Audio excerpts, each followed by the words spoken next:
पाकिस्तान में वोटिंग के दिन खून खराबा हुआ है। फायरिंग में 19 से ज्यादा की मौत हो गई है और बैलेट बॉक्स तक फूंक दिए गए हैं।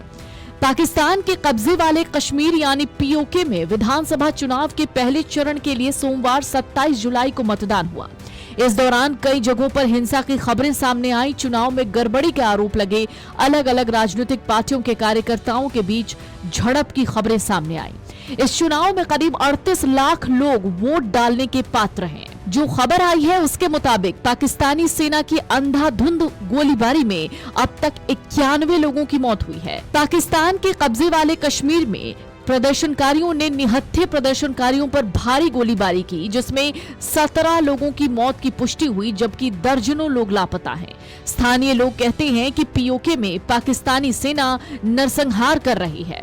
मृतकों की संख्या में इजाफे की खबर भी सामने आ रही है। प्रदर्शनकारियों ने पाकिस्तानी सेना की गोलीबारी की कड़ी निंदा करते हुए अंतर्राष्ट्रीय समुदाय, मुस्लिम उम्मा और संयुक्त राष्ट्र से तत्काल दखल देने की मांग की है। वहीं प्रदर्शन शुरू होने के बाद से करीब 2 महीने में पाकिस्तानी सेना की गोलीबारी में कुल 91 लोगों की मौत की पुष्टि हो चुकी है।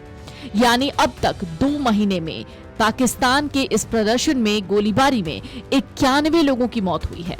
पाकिस्तानी सेना ने ये गोलीबारी उस वक्त की जब ज्वाइंट अवामी एक्शन कमेटी और अधिकारियों के बीच बातचीत नाकाम होने के बाद हजारों लोग मुजफ्फराबाद की ओर मार्च करने की तैयारी कर रहे थे।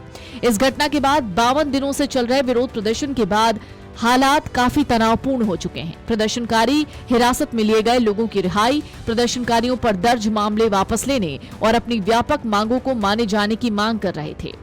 रावलकोट के हालात के बारे में भी बात पता लगी है, जहां पता चला है कि हताहतों की संख्या इतनी ज्यादा थी कि प्रदर्शनकारी और आपातकालीन सेवा कर्मी भी घबरा गए थे। स्थानीय लोगों की ओर से हो रहे विरोध प्रदर्शन के दौरान स्थिति अचानक बिगड़ गई। हमेशा की तरह प्रदर्शन को रोकने के लिए पाकिस्तानी सुरक्षा बलों ने निहत्थे प्रोटेस्टर्स पर फायरिंग कर दी, जिसके बाद पूरे इलाके में अफरा तफरी का माहौल दिखा। ज्वाइंट अवामी एक्शन कमेटी यानी जैक का दावा है केवल रावलकोट में ही कम से कम 9 लोगों की मौत हुई। रिपोर्ट्स में ये संख्या 17 बताई जा रही है। लोगों पर फायरिंग करने के बाद इलाके में ज्यादा सुरक्षा बलों की तैनाती कर दी गई है। फिलहाल मृतकों और घायलों की आधिकारिक संख्या को लेकर कोई स्पष्ट जानकारी सामने नहीं आई है। पीओके में प्रदर्शनों की कमान संभाल रही ज्वाइंट अवामी एक्शन कमेटी की ओर से हाथ से लिखी हुई एक लिस्ट जारी की गई है, जिसमें मरने वालों के नाम बताए गए हैं। हिंसा के बाद माहौल और भी ज्यादा गंभीर हो गया और पाकिस्तान के कब्जे वाले कश्मीर के कई हिस्सों में इंटरनेट सेवाओं को भी सस्पेंड कर दिया गया। किसी भी तरह से पाकिस्तानी हुकूमत और सेना इस प्रदर्शन को कुचलना चाहती है, जो पिछले 1 महीने से चल रहे हैं। करीब 2 महीने के प्रदर्शन में अब तक 91 कश्मीरियों की हत्या हो चुकी है। जून के महीने की शुरुआत से ही पाकिस्तान अधिकृत कश्मीर में लोग सड़कों पर आकर प्रदर्शन कर रहे हैं। ये प्रदर्शन चुनावों के ठीक पहले शुरू हुए थे, जिन्हें दबाने की पूरी कोशिश हुकूमत और फौज की ओर से की गई। विरोध प्रदर्शनों की शुरुआत में ही स्थानीय पुलिस और अर्धसैनिक बलों के बीच हुई झड़पों में कई लोगों की मौत हो गई, जिसमें सुरक्षा बलों के जवान और प्रदर्शनकारी भी शामिल थे। प्रदर्शनकारियों की प्रमुख मांगों में से कुछ मांगे ऐसी हैं कि वो चाहते हैं कि विधानसभा में 12 आरक्षित सीटों को खत्म किया जाए, स्थानीय लोगों को ज्यादा से ज्यादा राजनीतिक प्रतिनिधित्व दिया जाए, गिरफ्तार नेताओं और कार्यकर्ताओं की रिहाई हो, और वो ये भी चाहते हैं कि बेहतर शासन व्यवस्था और बिजली पानी जैसी मूलभूत सुविधाएं उपलब्ध कराई जाएं। लेकिन इन सब के बीच आपको बता दें कि वोटिंग के दौरान खून खराबा देखने को मिला। पाकिस्तान रेंजर्स की फायरिंग में 17 से ज्यादा लोगों की मौत की खबर सामने आई है। हालांकि ये आंकड़ा अभी आधिकारिक नहीं है।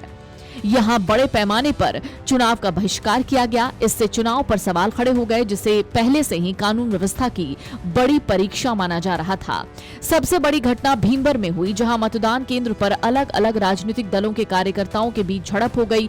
पाकिस्तानी मीडिया तो इतना तक बता रही है कि एक मतपेटी को कथित तौर पर छीन भी लिया गया, बाद में उसमें आग लगा दी गई। पाकिस्तान पीपल्स पार्टी ने कहा है कि उसके कार्यकर्ता मुख्तार यूनुस की नकियाल में हुई झड़प के दौरान मौत हो गई। अब ये चुनाव ऐसे वक्त पर हो रहा है जब प्रशासन और जम्मू कश्मीर ज्वाइंट अवामी एक्शन कमेटी यानी JAAC के बीच टकराव जारी है।